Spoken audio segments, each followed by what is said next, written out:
여러분, 성경을 책별로 나누면 창세기부터 요한계시록까지 몇 권이죠? 66권이에요. 66권. 66권입니다.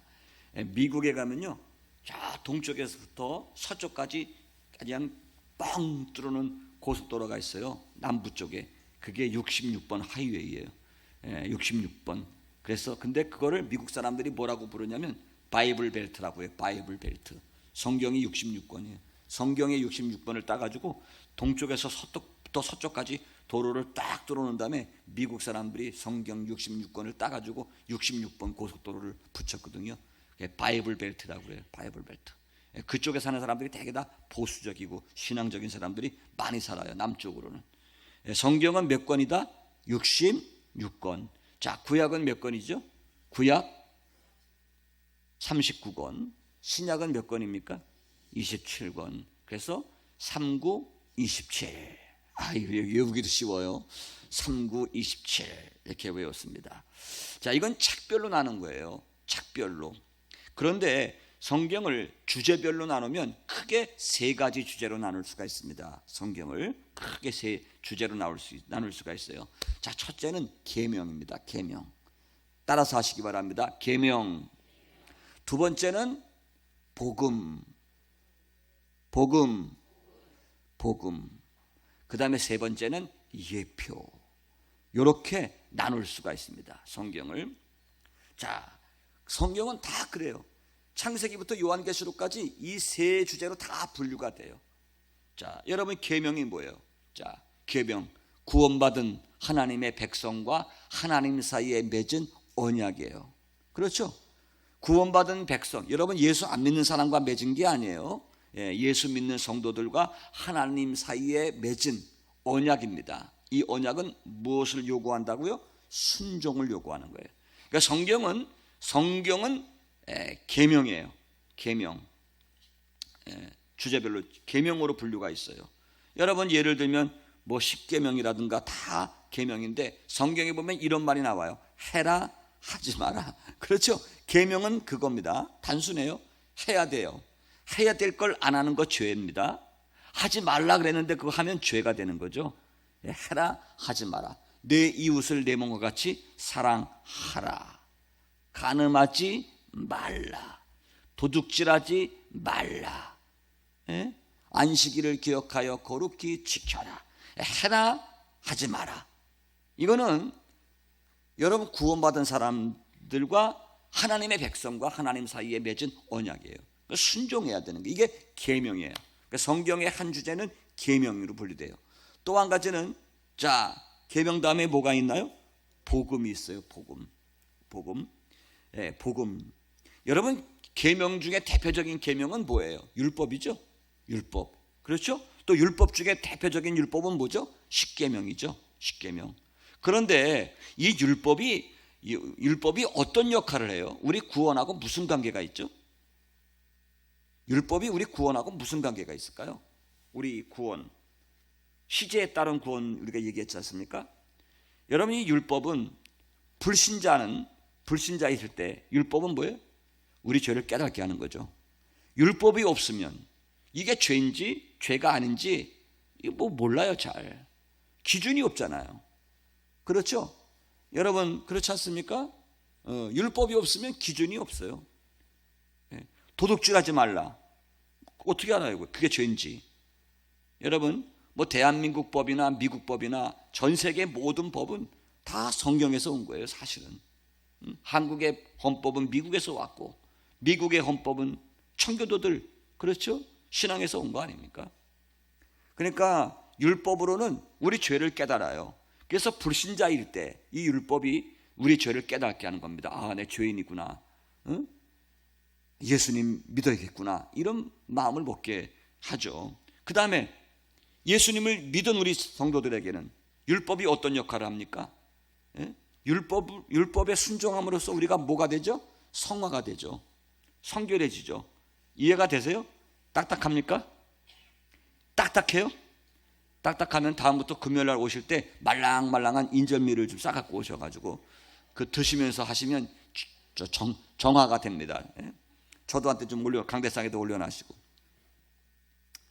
자, 그래서 율법이라는 것은 불신자들에게는 죄를 깨닫게 해서 예수님을 믿도록 인도하고, 저와 여러분들에게는 그 율법에 순종함으로써 우리가 주님의 장성한 믿음의 인격으로 닮아가게 하는 성화를 위해서 필요한 거죠. 성결을 위해서. 그게 율법입니다. 율법. 자, 그 다음에 나오는 복음. 복음이 뭐예요? 자, 복음. 율법의 한계는 우리를 구원할 수가 없어요. 그렇죠? 우리를 구원할 수 있는 것은 오직 복음밖에 없죠.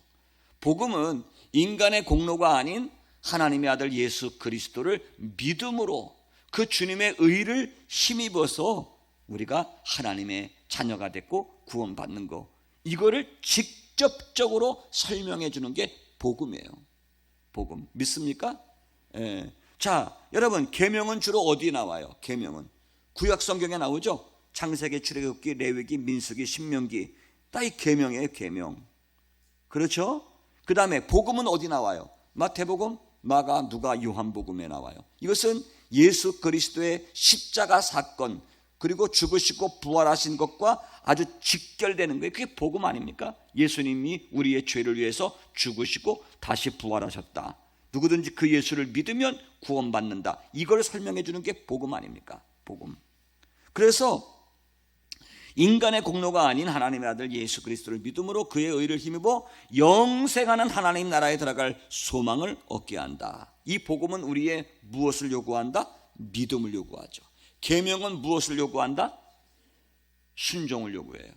계명은 순종을 요구하는 거고, 복음은 무엇을 요구한다? 믿어야 돼요. 믿어야 돼. 자, 그래서 성경은 계명이 있고 그 다음에 복음이 있어요. 그 다음에 이 또 한 가지 우리가 알아야 될 게 있는데, 이게 예표입니다. 예표. 여러분, 성경에 마태, 마가, 누가, 요한복음, 이거는 성경으로 보면 몇 프로 안 돼요. 내용이. 그렇죠? 구약의 율법도 몇 프로 안 됩니다. 나머지는 전부 다 이야기, 사건들이에요. 이야기, 사건. 자, 이 복음과 율법을 뺀 90%의 모든 이야기와 사건들을 가리켜서 우리는 예표라고 그래요. 예표. 자, 예표가 뭘까요? 예표는 복음을 간접적으로 설명해 주는 거예요. 그림자와 같은 겁니다. 그림자와 같은 거. 네? 이해가 안 되죠? 조금 하다 보면 그렇구나, 이해가 될 거예요. 걱정하지 마요. 아주 외우려고 노력하지 마세요. 차라리 안 외우려고 발버둥치세요. 그게 빨리 들어가. 자, 율법과 복음을 제외한, 그러니까 내용으로 보면 율법이 10%고요, 복음이 한 10% 나와요. 나머지 한 8, 90%는 다 뭐냐? 예표입니다. 예표. 성경에 나와 있는 예표는 뭐냐? 주로 이야기와 사건들입니다. 자, 이러한 예표는 뭐냐? 복음을 설명해주는, 간접적으로 설명해주는 그림자 역할을 하는 거예요. 자, 이제 조금 있으면 제가 설명을 해보도록 하겠습니다. 자, 그래서 이 구원의 예표라고 하는 거, 예표는 시제에 따라서 지난번에 받은 구원, 이건 신분이 변화된 거예요. 마귀의 종에서 하나님의 자녀로, 그렇죠? 중생칭의 양자, 신분이 바뀌었어요. 저와 여러분 신분이 바뀌었습니다. 자, 받은 구원, 이거 초기 성결이라고 그러고 영적인 구원이에요. 영의 구원이에요. 그 다음에 지금 받아가는 구원이 있어요. 이걸 성화라고 그러죠. 온전 성결이라고 그러죠. 인격의 구원이라고 그래요. 그리고 장차 받을 구원, 이것은 몸의 구원입니다. 완전한 구원입니다. 이 영화라고 얘기하는데, 이 받은 구원, 받아가는 구원, 받을 구원을 설명하는 모형, 영어로 얘기하면 이게 타이플로즈라고 그러는데, 이 그림자예요. 자, 예표가 뭐냐? 받은 구원, 받아가는 구원, 받을 구원을 간접적으로 설명해 주는, 그림자는 간접적인 거잖아요. 그렇죠? 예, 간접적인 거예요. 여러분, 제가 여기 서 있으면은 지금 그림자가 저기 비치고 있어요. 근데 저 그림자 보면은 대충 알아요. 저게 누군지. 그림자 보면은. 여러분, 그림자 보면 알죠? 누군지? 몰라요? 저는 여러분, 그림자 보면 다 알아요. 저는 여러분 그림자 보면 다 알합니다. 제가 새벽기도 나올 때 제가 차를 끌고 저는 오는데, 꾀가 나가지고 차를 차고 끌고 오는데 쭉 오다 보면 우리 교회 성도님들이 쭉 지나가. 그럼 우리 집사람하고 저기 장인아 집사님, 그렇죠? 예? 김성숙 집사님, 이 다 뒷모습 보면 다 안다고. 이혜월 권사님, 이렇게 보면 안 돼. 뒷모습 보면 그림자의 그림, 직접 앞에서 얼굴 안 봐도 보면 안다는 말이죠. 그림자. 자, 그게 예표라는 거예요. 자, 이해가 되셨습니까? 자, 이제 그러면 예표에는 어떤 게 예표인가 한번 보겠습니다. 자, 구원을 설명해 주는데 3대 구원, 자, 초기 성결, 온전 성결, 영화, 이거지 시제에 따라서 분류를 했습니다. 자, 보세요. 자, 이스라엘 백성들이 출애굽 사건이죠. 출애굽 사건. 출애굽 사건은, 자, 이 출애굽 사건은 뭐의 예표냐면요, 받은 구원의 예표입니다. 제가 설명할 때 하면 여러분들이 그렇구나 이해가 될 거예요. 자, 출애굽 사건은 받은 구원, 즉 중생칭의 양자의 예표입니다. 이것을 간접적으로 설명해 주는 거예요. 모형입니다. 타이폴로지예요. 자, 여러분, 출애굽 사건은 전적으로 하나님 편에서 시작된 겁니다. 그렇죠? 이스라엘 백성들은 전적인 하나님의 은혜로 구원을 받은 거예요. 하나님께서 아브라함에게 네 후손이 장차 애굽에 내려가 가지고 430년 동안 종살이를 하게 될 것이다. 하나님이 미리 예언했습니다. 그렇죠? 그 하나님이요, 모세를 부르시는데 몇 년 동안 모세를 훈련시키셨나요? 모세를 80년 동안 훈련시키셨습니다. 그렇죠? 애굽에서 바로의 아들로, 공주의 아들로 40년, 광야에 쫓겨나 가지고 40년, 그렇죠?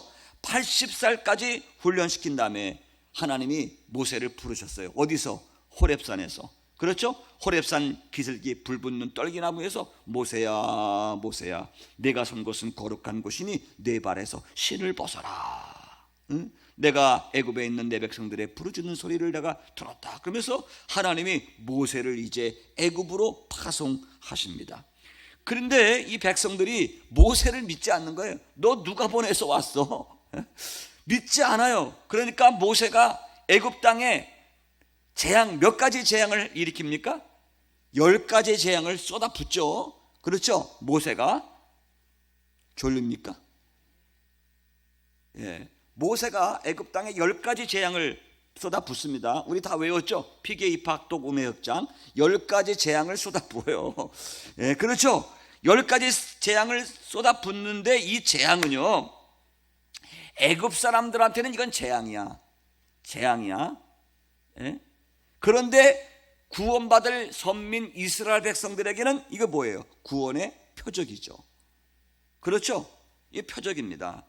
자, 그런데 10번째 재앙인 사망의 천사, 죽음의 천사를 보내가지고 모든 처음 난 것들, 사람이든지 짐승이든지 하여튼간 장자, 초태생은 다 죽는 거예요.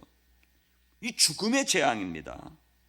이 죽음의 재앙에서 구원받으려면은 이스라엘 백성들이 무슨 절기를 지켰죠?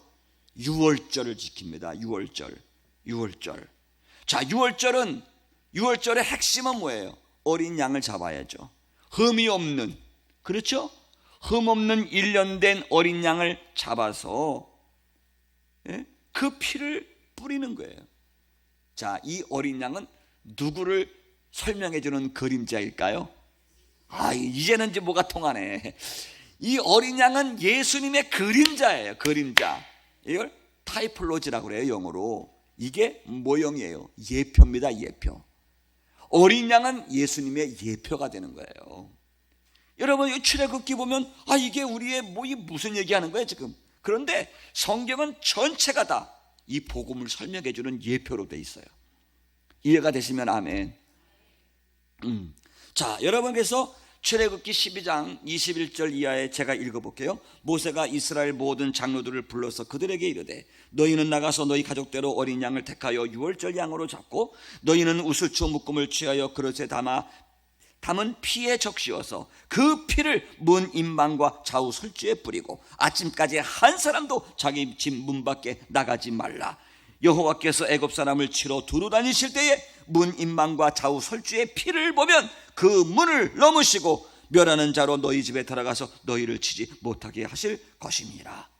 자, 무슨 내용이에요? 흠없는 어린 양을 잡습니다. 그리고 그 피를 어디에 바르라고? 어디에 발라요?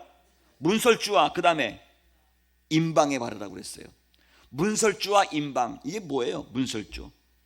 예? 문설주는 어디에? 예? 예, 우리 김영숙 권사님이 아시는 것 같아요. 문설주가 어디입니까? 위에? 그게 문설주입니까? 좀 잘못 찍으신 것 같은데. 제가 정확하게 설명을 하겠습니다. 잊어버리지 마세요. 자, 이게 문이야. 문이면 요 가운데 이렇게 이쪽으로 열고 이쪽으로 열죠. 가운데 여기 도어가 있죠. 여기 양쪽에 기둥 있죠. 기둥, 그렇죠? 문에 기둥 있어요. 요거를 설주라고 그래요. 설주. 그 다음에 위에 나무 또 돼 있죠. 밑에도 나무 돼 있죠. 요걸 뭐라고 그래요? 임방이라고 그래요. 임방을 넘어가죠. 임방. 위에 잘못하면 임방에 머리 쪄요. 잘못하면 임방에 다리 걸려요. 요건 임방이야. 위에 아래 요거 가로지르는 건 임방. 세로로 내려간 건 뭐라고요? 설주. 이제 잊어버리시면 안 됩니다. 예. 뭐 그게 그거야. 나중에 시간 지나가면 그냥 임방과 설주인데 그래도 성경 공부니까 또 이거 왜 해야지. 자, 그래서 피를 문설주와 임방에 바르면 그 피를 볼 때에 사망의 천사가 건너뛴다. 유월. 월이라는 말이 건너뛴다는 거예요. 그렇죠? 월담한다. 예? 그렇죠? 건너뛰는 거예요. 예, 과월절이라고 그러기도 하고, 제가 지난주에 그 절기 설교했더니 유민재 장로님 오셔가지고 목사님 그 유월절을 옛날에는 과월절이라고도 그랬어. 아이 그래 맞아요. 과월절, 유월절. 영어로 얘기하면 패스오버. 통과하는 게 건너뛰어서 통과하는 거 패스오버.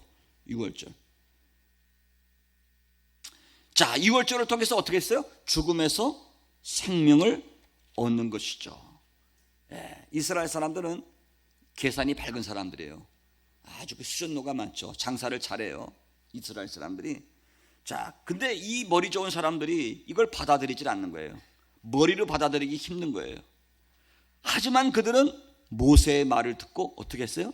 순종했죠. 예. 왜 순종했을까요? 어떻게 순종할 수 있었을까요?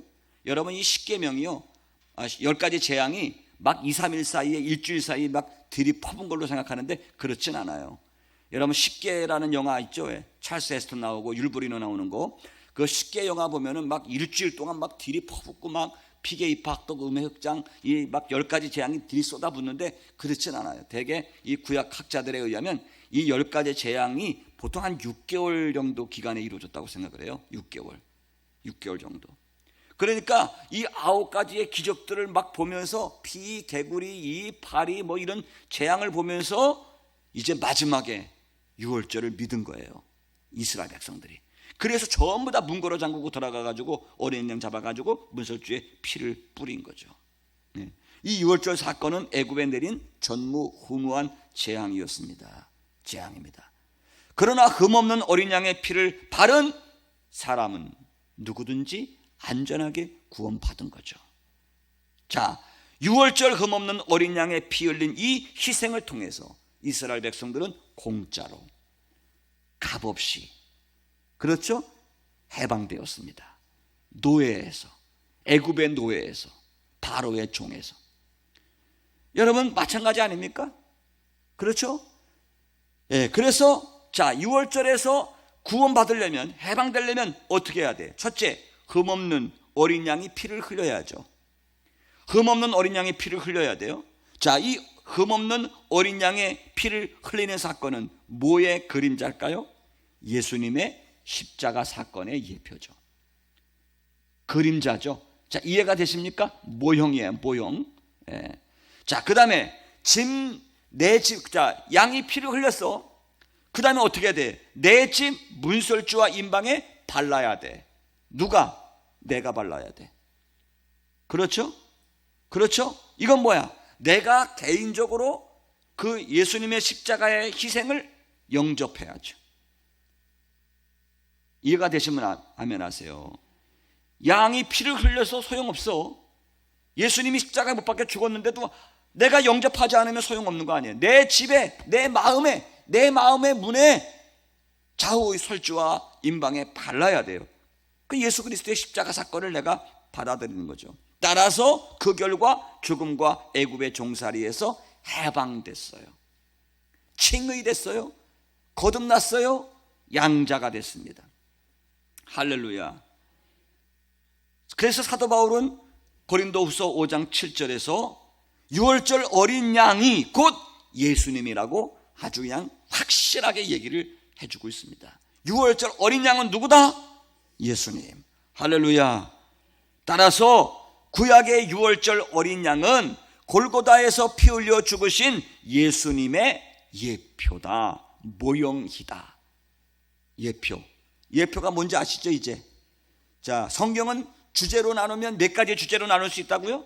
세 가지. 첫 번째는 계명, 두 번째는 복음, 세 번째는 예표. 복음은 우리의 구원을 위하여 직접적으로 예수 그리스도의 십자가와 부활을 얘기하는 거예요. 그 복음이에요. 아주 핵심이에요. 핵심. 성경의 핵심. 그런데 그 성경의 핵심을 간접적으로 설명해 주는 그림자와 같은 게 이걸 예표라고 그러는데, 자, 구약의 출애굽 사건은 바로 예수 그리스도의 예표, 십자가 사건의 예표, 받은 구원의 예표. 그렇죠? 받은 구원의 예표, 칭의 중생 양자의 예표, 초기 성결의 예표. 이해가 되시면 아멘. 예. 교재가 필요하신 분들은 개별적으로 저한테 연락을 해주시기 바랍니다. 교재가.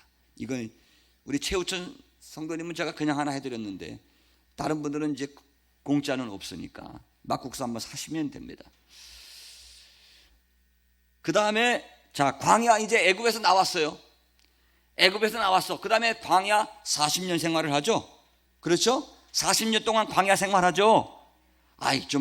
그게 주고받고. 자, 자, 광야 앞으로는 아멘 크게 한번 해가지고 그걸 녹음을 해요.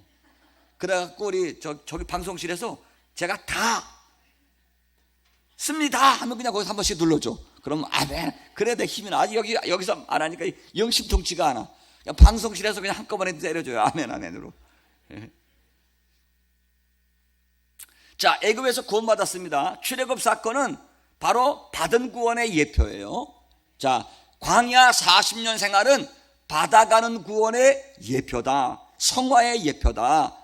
온전 성결의 예표다. 여러분, 성경에 나오는, 자, 광야 40년이라고 그랬어요. 이 40, 성경에 나오는 이 40이라는 숫자는요, 새 역사의 분기점을 얘기할 때나 혹은 변화의 때를 이야기할 때 이 40이란 글을 많이 써요. 변화의 때. 자, 예를 들면요, 애굽에서 400년 동안 종살이, 40년 동안 광야 생활했죠. 예수님은 며칠 동안 금식기도 했죠? 40일. 예. 자, 이스라엘 백성의 광야 40년은 더 이상 애굽의 노예가 아니라 구원받은 하나님의 백성으로서 훈련과 연단의 과정을 가리키는 거예요. 이걸 우리는 뭐라고 그러냐? 성화라고 그러죠. 예. 광야의 백성들은 더 이상 노예가 아닙니다. 애굽의 노예가 아니에요. 구원받았어요. 이미 구원받은 사람들이에요.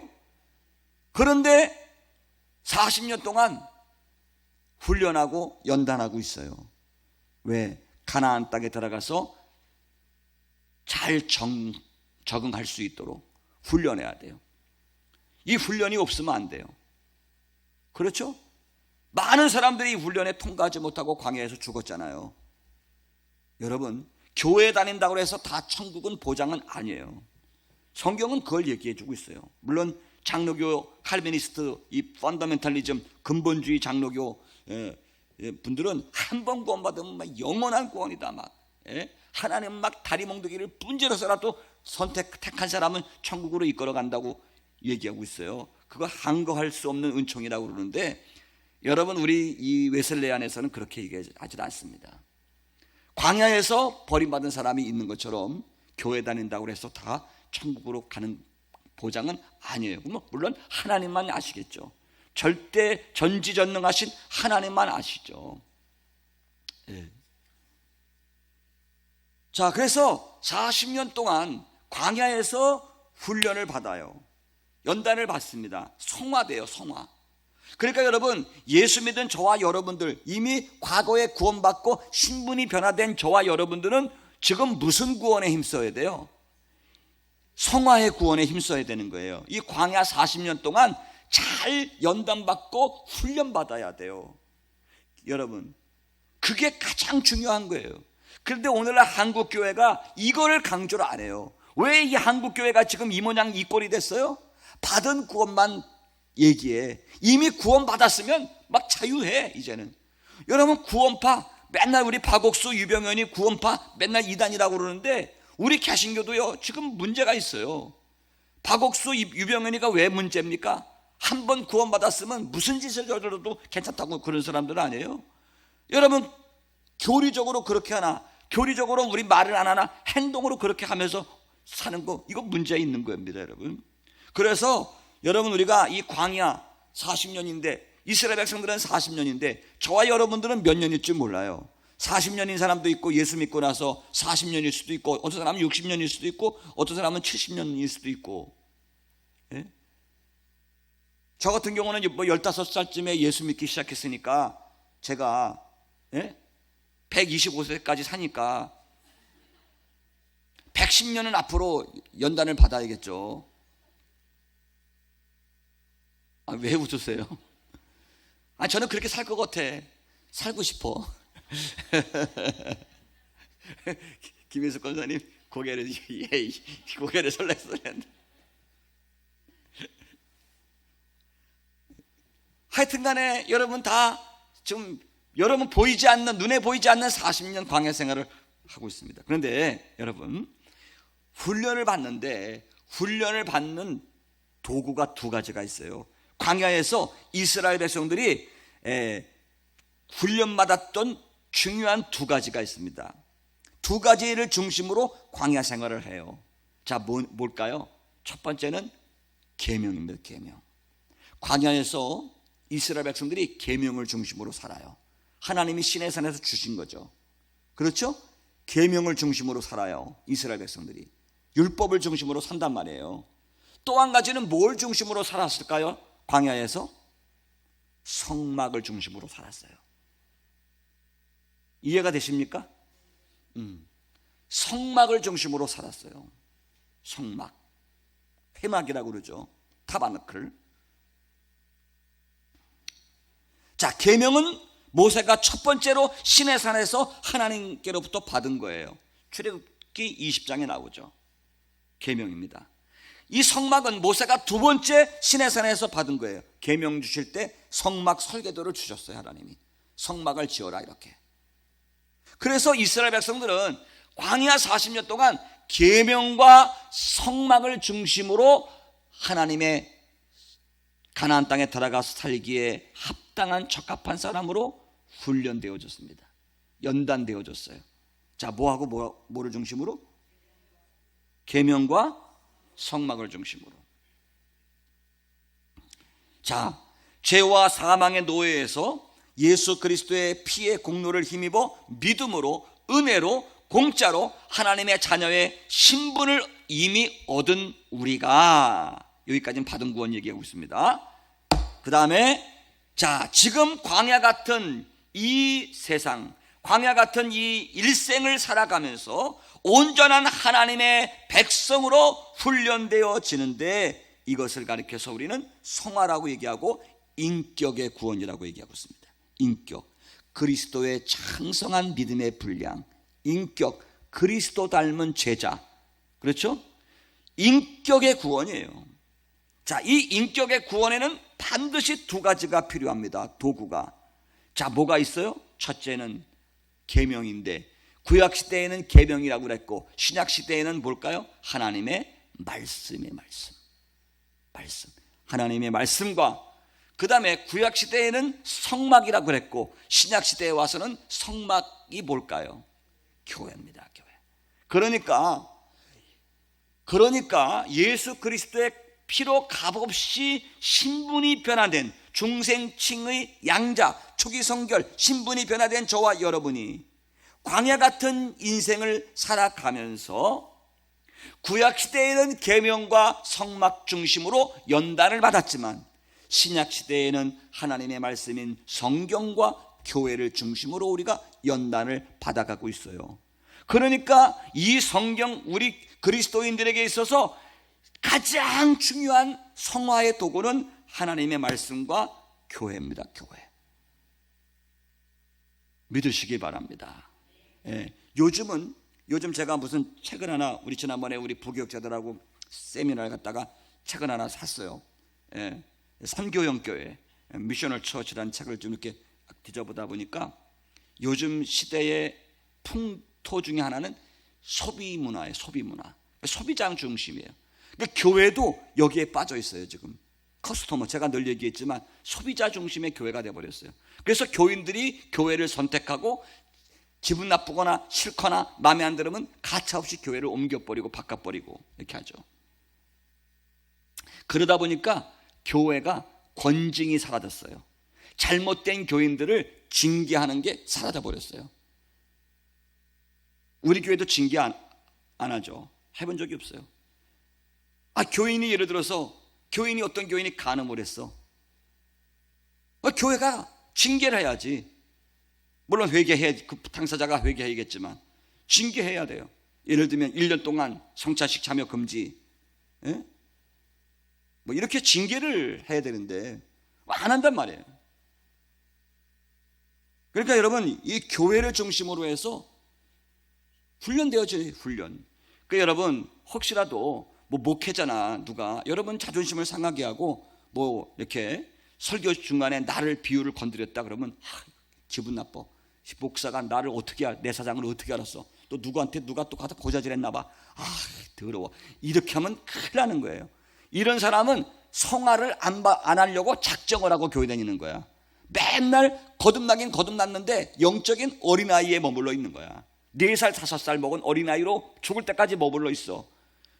그리고 다행히 빨리 주님 앞에 가면은 어린아이로 그냥 부끄러운 구원은 받는데, 예? 혹시라도 어린아이인 채로 30년 40년 동안 계속 예수 믿다가 여러분 어느 날 갑자기 마귀가 공격해오고 시험이 오면 어린아이는 그 시험을 감당을 못해. 나가 자빠지고 말아.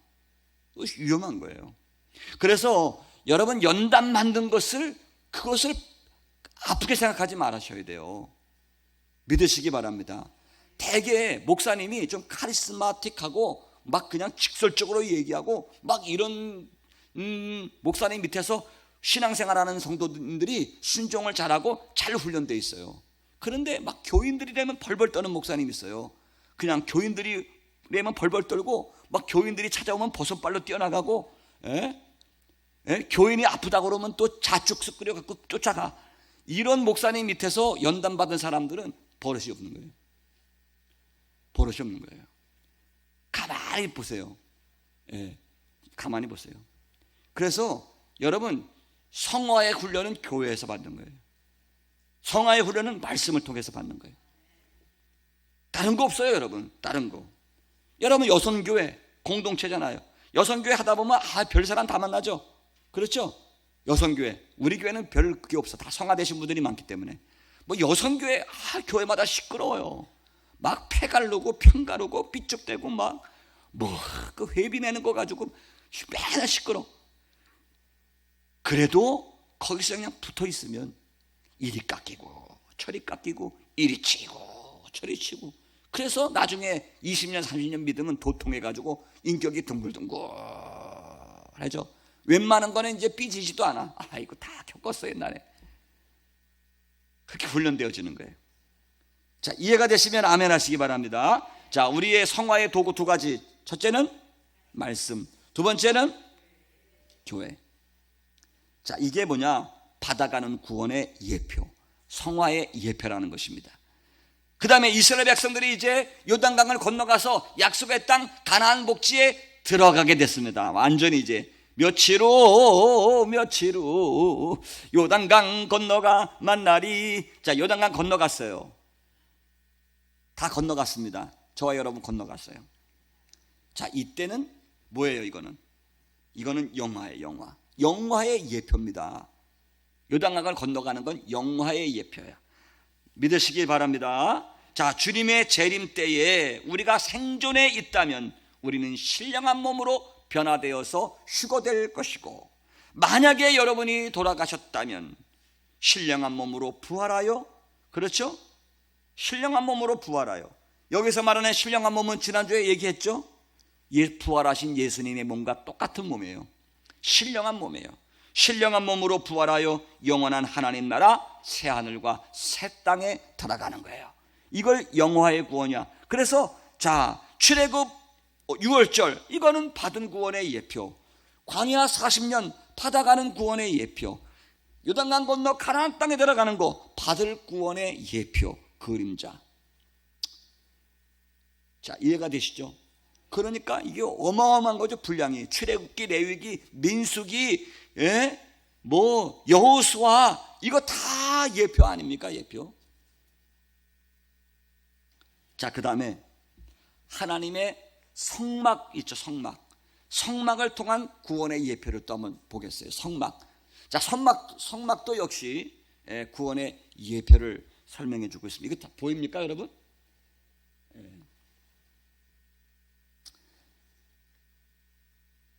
제가 설교 몇 시간 했어요, 지금? 조금 더 하죠. 네, 요거까지만, 오늘 여기까지만 하죠. 네. 자, 이 성막. 자, 예루살렘 성전이죠. 옛날엔 성막이라고 그랬고, 솔로몬이 성전 짓고서 그것을 성전이라고 얘기했습니다. 템플이라고 얘기했어요. 템플. 옛날에는 타바나클인데, 자, 예루살렘 성전이 우리에게는요, 받은 구원, 받아가는 구원, 장차 받을 구원을 보여주는 예표예요. 저것도 예표입니다. 이렇게 풀면 풀려요, 성경이.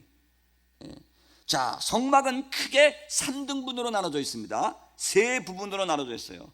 자, 제일 처음에 뭐가 있냐면 성막뜰이 있습니다. 뜰, 이걸 외소라고 그래요. 외소.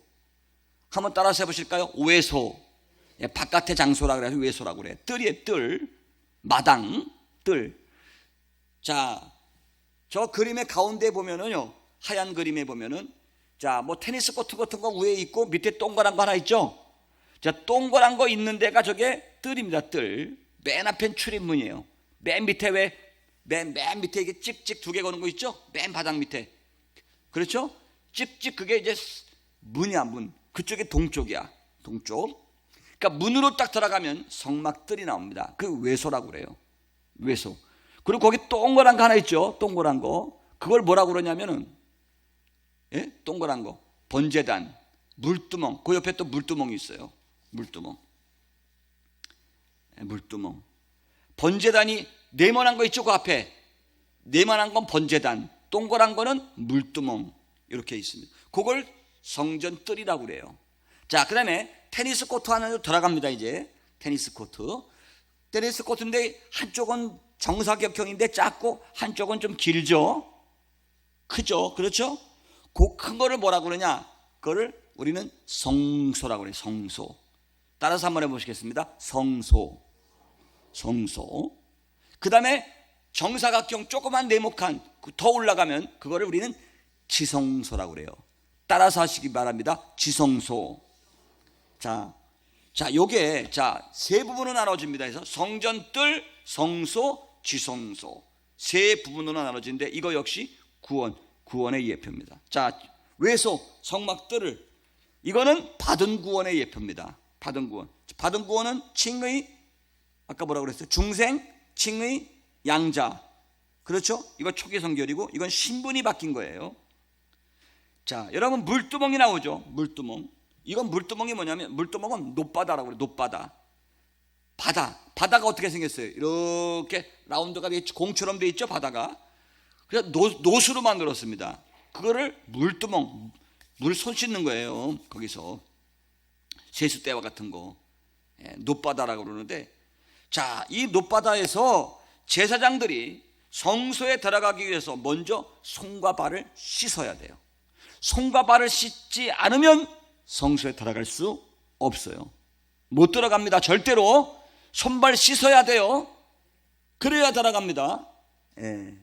그 다음에 번제단이 있습니다. 이것도 노수로 만들었기 때문에 놋제단이라고 얘기도 하는데, 자, 하나님의 백성들의 죄를 위하여 흠없는 제물, 양이나 소나 염소나 비둘기, 이 동물이 피를 흘리고 죽는 곳입니다. 이게 번제단은. 그래서 제사장이 이 성막들에 들어와서 번제단 제단 뿔에 양을 묶고 잡아요. 제물이, 이를 쉽게 얘기하면 양이 사람을 대신하여 피를 흘려서 용서받는 곳입니다. 양이 사람을 대신하여 피 흘려 죽어서 용서받는 곳이 번제단. 믿으시기 바랍니다. 그리고 물두멍에서는 손발을 씻어야 돼요. 죄 씻기 원하네, 죄 씻기 원하네. 씻어야 돼요. 자, 그래서 제사장이 피를 가지고 지성소에 들어가서 뿌려야 용서받는 거예요. 피를 가지고 피가 없이는 지성소에 들어갈 수가 없어요. 피 흘림이 없이는 죄사함이 없어요. 피 흘림이 없이는 하나님의 임재의 상징인 지성소에 들어갈 수가 없다. 자, 그러니까 여기가 어디예요? 바로 갈보리 십자가죠. 갈보리 십자가예요. 번제단, 물두멍은 갈보리 십자가예요. 이거를 거쳐야 성소 지성소에 들어갈 수가 있는 거예요. 그러니까 저와 여러분은 지금 번제단에서 지금 예수 그리스도의 십자가를 통해서 구원받은 거, 이건 받은 구원의 예표입니다. 예표. 자, 이해가 되시죠? 자, 그 다음에 어디로 들어가요? 성소로 들어갑니다. 성소. 자, 성소는 받아가는 구원의 예표입니다. 받아가는 구원의 예표. 아까 출애굽, 광야, 요단강으로 치면 어디쯤에 와 있는 거예요? 지금 광야에 와 있는 거죠. 거기가 어디냐? 성소예요. 성소. 성소 안에는 세 가지 물건이 들어가 있습니다. 뭐가 있어요? 등대가 있고, 향단이 있고, 떡상이 있습니다. 다 옛날에 들어보셨죠? 등대, 향로, 떡상. 등대 일곱 촛대가 있어요. 일곱 등대. 자, 일곱 등대 한번 비춰보세요. 그 다음 저 앞에 그림 한번 비춰보세요. 자, 저기 보면 촛대 있죠? 일곱 촛대. 그렇죠? 그게 들어가 있어요. 그 다음에 또 뭐가 있어요? 저기 금향단이라고 써 있죠? 금향단. 저쪽에 맨 끝쪽에 금향단이 있고, 일곱 촛대가 있고, 그 다음에 떡상, 진설병상이라고도 하는데 떡상이 있습니다. 이 세 가지가 성소에 들어가 있어요. 성소에. 자, 예를 들어 보겠습니다. 향로. 이 향로에서는 24시간 1년 12달 향을 피워야 됩니다. 향을 피워. 자, 출애굽기 30장 1절로 10절 말씀해 보니까, 그리고 요한계시록 5장 8절 말씀해 보니까 이 밤낮 피워야 하는 향은 성도들의 뭐라고요? 기도라고 그랬어요. 기도. 우리는 하나님의 말씀과 성전 중심으로 신앙생활 하면서 받아가는 구원을 받고 있는데, 지금 인격이 변화되고 있는데, 여기서 필요한 게 뭐라고요? 기도 생활을 해야 돼. 기도 생활. 자,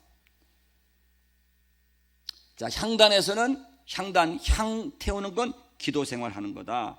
그 다음에 떡상이 있어요. 떡상에는 뭘 진설해 놓나요? 떡을 진설해 놓죠. 떡 몇 개를 진열해 놓나요? 떡 몇 개를 진열해 놓을까요? 12개. 12개의 떡을 진열해 놓아요. 6개씩. 자, 이 12는 뭘 상징하냐면 이스라엘의 12지파를 상징하는 거예요. 12지파를 상징하는 떡을 12개를 진열해 놓는데, 근데 이거는 아무나 못 먹어요. 정결한 제사장들만 먹을 수가 있어요. 아무나 못 먹습니다. 제사장들만 먹어요. 그런데 이 떡은 반드시 7일에 한 번은 새떡으로 갈아줘야 돼. 이해가 되세요? 자, 이스라엘 12지파를 상징하는, 공동체를 상징하는 떡 12덩어리는 제사장들만 먹을 수가 있는데, 이 떡은 반드시 7일에 한 번씩 새떡으로 바꿔줘야 한다. 자, 신약시대에 와서 제사장은 누구죠?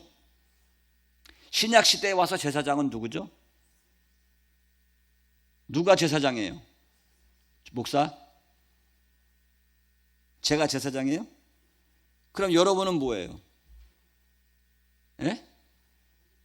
예? 예. 여러분, 신약시대의 제사장은 모든 믿는 성도들이 다 제사장이에요. 목사만 제사장이 아니에요. 여러분 오해하지 않기 바랍니다. 예? 그 천주교에서 얘기하는 거예요. 예? 그래서 마틴 루터가 만인 제사장서를 쥐고 나왔잖아요. 예? 한스킥이라는 사람이 교회란 무엇인가를 쓰면서 제일 첫 번째 그거 얘기했어요. 예? 모든 믿는 성도들이 제사장이에요. 목사만 제사장이 아니에요. 예? 여러분 제사장이에요. 어디 나와 있어요? 베드로전서 2장 9절에 나와 있어요. 너희는 왕같은 제사장이에요. 여러분들이 제사장들이에요. 할렐루야. 예, 왜?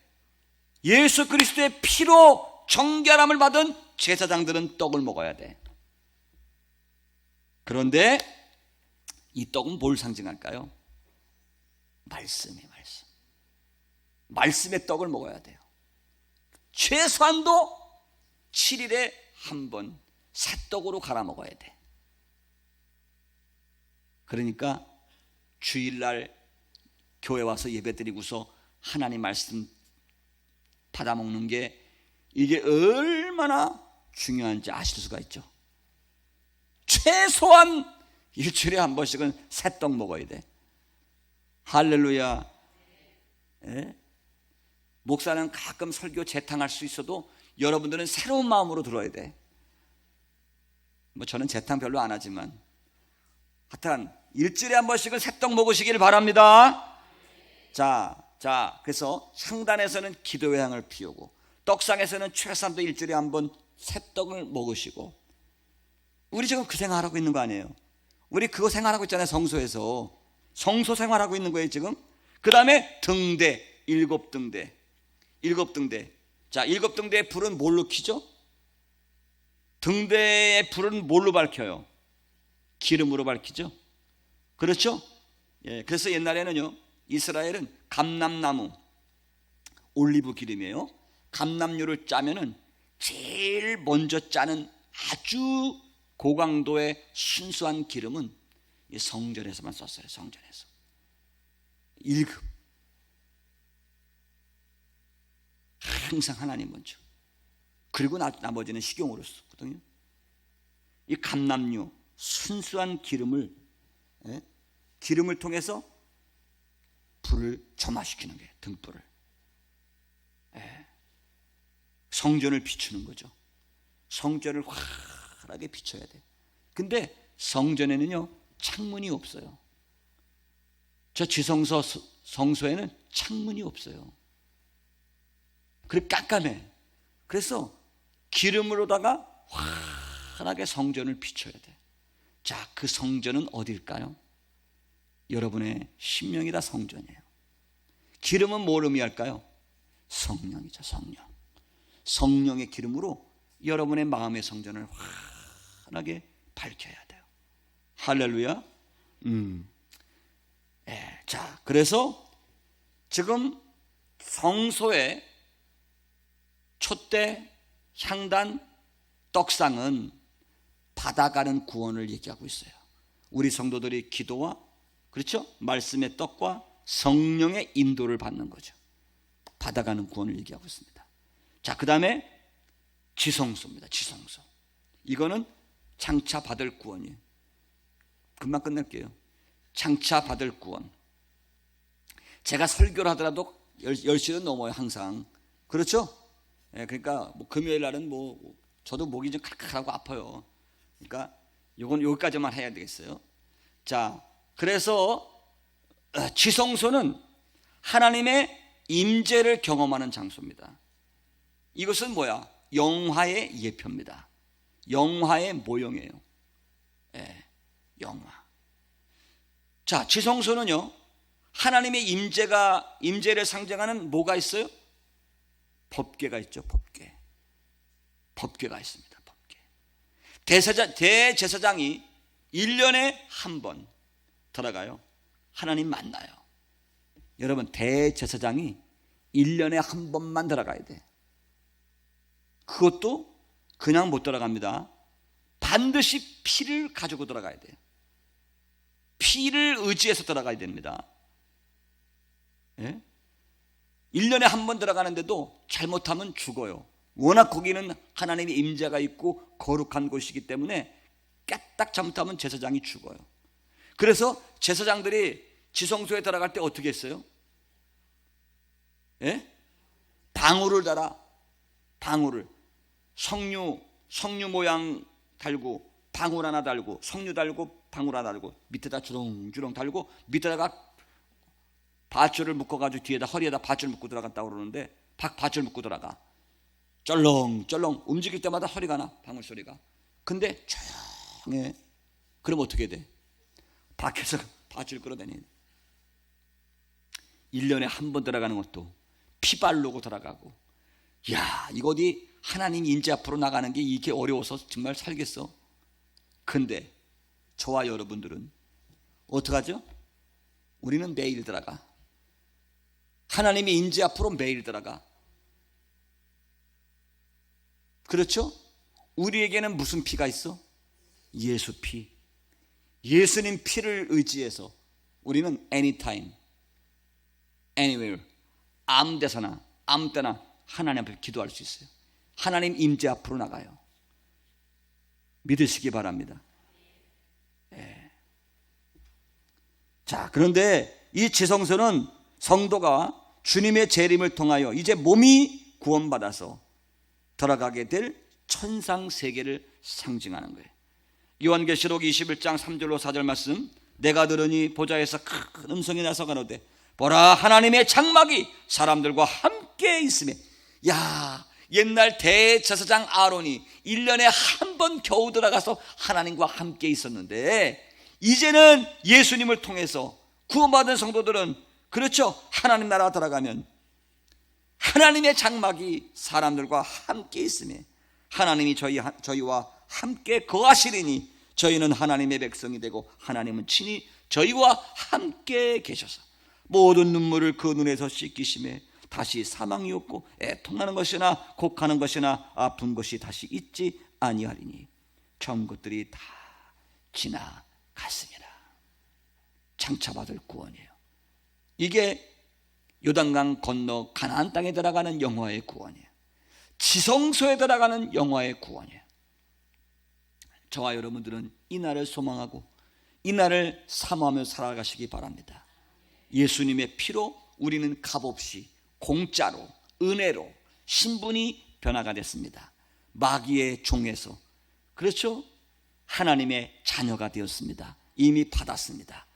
그렇죠. 그런데 애굽의 바로의 종에서, 그렇죠, 모세를 통해서 출애굽한 백성들 광야 40년 동안 하나님의 계명과 성막을 중심으로 연단받고 훈련되어 가나안 땅에 들어가 살기에 합당한 믿음과 인격의 사람으로 훈련되어졌듯이 마귀의 종에서 예수님의 십자가 보혈로 구원받은 저와 여러분들이 광야 같은 인생을 살아가는 동안에 하나님의 말씀과 교회를 통해서 여러분의 인격과 믿음이 잘 연단되고 훈련되어져서 할렐루야, 요단강 건너 가나안 땅 들어가고 지성소 하나님의 임재 앞으로 돌아가는 귀한 은혜가 있게 되기를 주님의 이름으로 간절히 축원합니다. 아멘. 기도하겠습니다.